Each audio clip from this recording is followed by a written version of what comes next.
en saluant la présence du ministre de la Communication,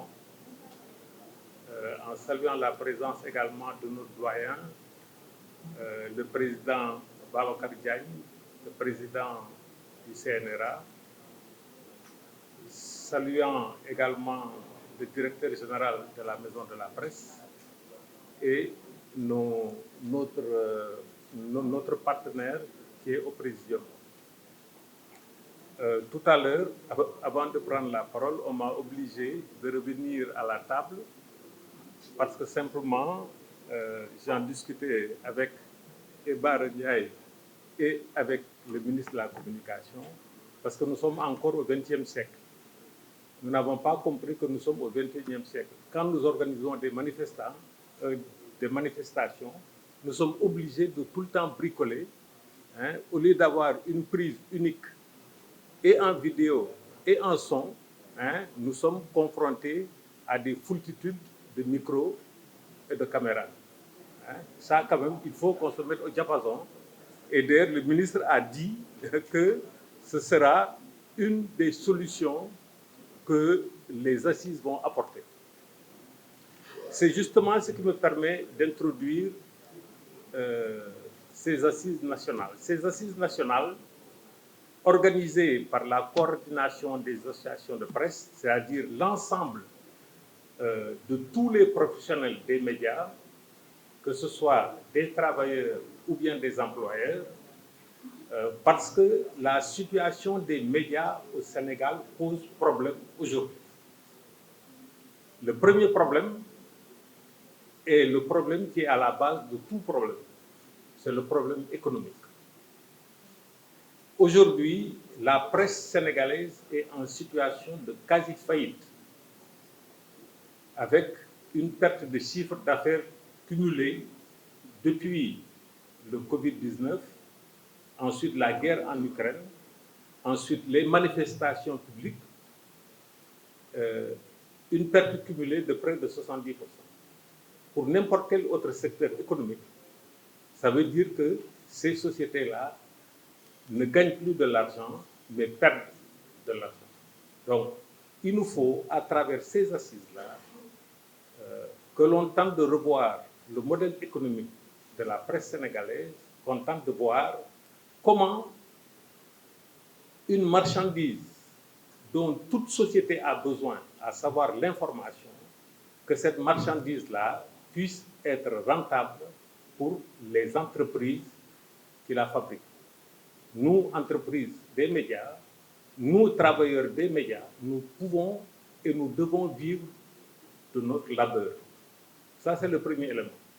Le deuxième élément de crise actuellement au niveau des médias au Sénégal, c'est les atteintes extrêmement graves à la liberté de presse et à la liberté d'expression.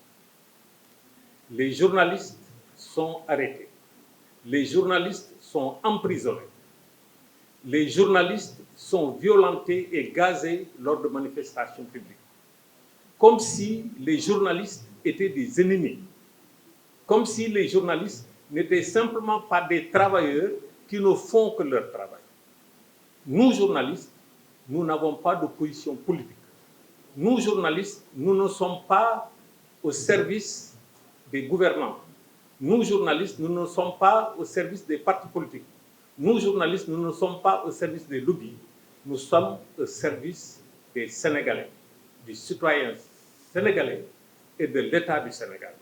Donc, de ce point de vue-là, on doit nous permettre de travailler de manière digne sans pour autant que l'on soit violenté et qu'on tente de nous intimider. Le troisième élément par lequel je vais terminer, c'est la nécessité de la mutation technologique de la presse sénégalaise. La presse sénégalaise traditionnelle, les quotidiens, les magazines, les radios, les télévisions et même certains sites internet, bien qu'ils soient nés il n'y a pas longtemps, sont aujourd'hui des médias qui sont dépassés. Comme je le dis souvent, ce sont des médias du 21e siècle, du 20e siècle, alors que nous sommes au 21e siècle. Il nous faut aujourd'hui que nous comprenions que sans la mutation technologique, sans la transition technologique de nos médias, nous allons tout le temps être confrontés à des problèmes économiques. J'ai entendu Bamba dire la situation des jeunes reporters, mais non. C'est tous les travailleurs du secteur des médias qui sont confrontés à des difficultés, où les salaires ne sont plus payés, où il n'y a plus de cotisation sociale, où il n'y a pas de couverture médicale.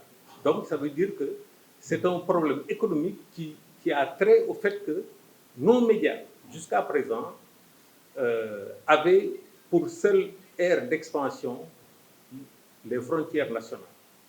Aujourd'hui, la technologie nous permet de conquérir la sous-région, de conquérir le continent, de conquérir le monde, pour que nous, journalistes, nous, entreprises de presse, nous puissions être à la hauteur de ce qui se fait de mieux dans le monde.